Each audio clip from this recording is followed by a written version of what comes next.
Hello friend, Radhe Radhe. Radhe Krishna आप सभी को। आज मैं आपके सामने एक कहानी सुनाने जा रही हूँ। अच्छी लगे तो लाइक शेयर सब्सक्राइब करिएगा। Thank you. आइए सुनाते हैं। राधा कृष्ण की दिल रुला देने वाली कहानी। वृंदावन की गलियों में हर सुबह बांसुरी की धुन, मधुर धुन गूंजती थी। उस धुन को सुनने ही सभी गोपियां दौड़ी चली आती थीं। लेकिन एक चेहरा ऐसा था जो उस आवाज़ को सुनकर मुस्कुरा भी देता था और रो भी पड़ता था। वह थी राधा। कृष्ण और राधा का प्रेम दुनिया का सबसे पवित्र प्रेम माना जाता है। दोनों एक दूसरे से इतना प्रेम करते थे कि बिना बोले ही एक दूसरे के मन की बात समझ जाते थे। एक दिन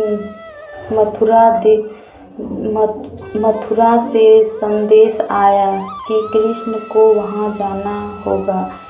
कंस का अंत करना था और अपने माता पिता को जेल से मुक्त कराना था। पूरे वृंदावन में उदासी छा गई। राधा यह सुनकर शांत हो गई, लेकिन उनके दिल में तूफान चल रहा था। शाम का समय था।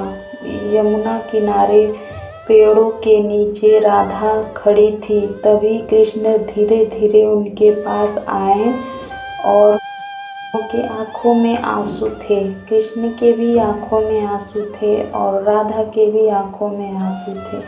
कृष्ण ने धीमी आवाज में कहा, राधे, मुझे जाना होगा। राधा मुस्कुराई, लेकिन उनकी आंखों से आंसू बह निकले।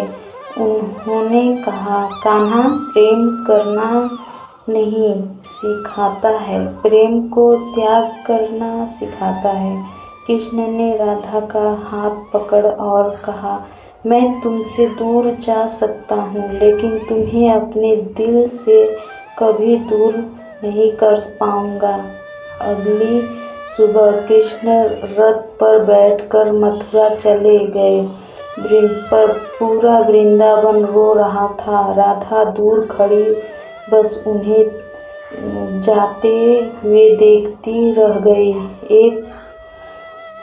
तब तक रथ दिखाई दे रहा था, तब तक राधा उनकी आंखें उसी दिशा में टिकी थी। समय बीतता गया। कृष्ण द्वारका के राजा बन गए, लेकिन राधा ने कभी वृंदावन नहीं छोड़ा। वे हर दिन उसी यमुना किनारे जाकर बैठती जहाँ कभी कृष्ण बांसुरी बजाया करते थे। लोग कहते हैं कि राधा हर सांस में कृष्ण का नाम लेती थी। उनका प्रेम मिलन से नहीं, विरह से अमर हुआ। कई वर्षों बाद जब राधा की अंतिम घड़ी आई तो उन्होंने आंखें बंद करके बस इतना कहा, कान्हा, अब और इंतजार नहीं होता। करते हैं उसी क्षण कहीं दूर द्वारका में कृष्ण की आंखों से भी आंसू कब निकले। उनकी बांसुरी हाथ से गिर गई, क्योंकि उनका प्रेम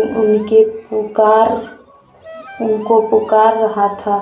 राधा और कृष्ण कभी पति पत्नी नहीं बने, लेकिन उनका प्रेम आज भी दुनिया का सबसे सच्चा और पवित्र प्रेम माना जाता है। सच्चा प्रेम हमेशा साथ रहने का नाम नहीं होता। कभी कभी दूर रहकर भी किसी को अपनी आत्मा में बसाए रखना ही सबसे बड़ा प्रेम होता है। Thank you so much. अगर कहानी अच्छी लगी हो आप सभी को तो प्लीज़ वीडियो को शेयर करें, लाइक करें, कमेंट करें, सब्सक्राइब करें। Thank you so much. Bye bye.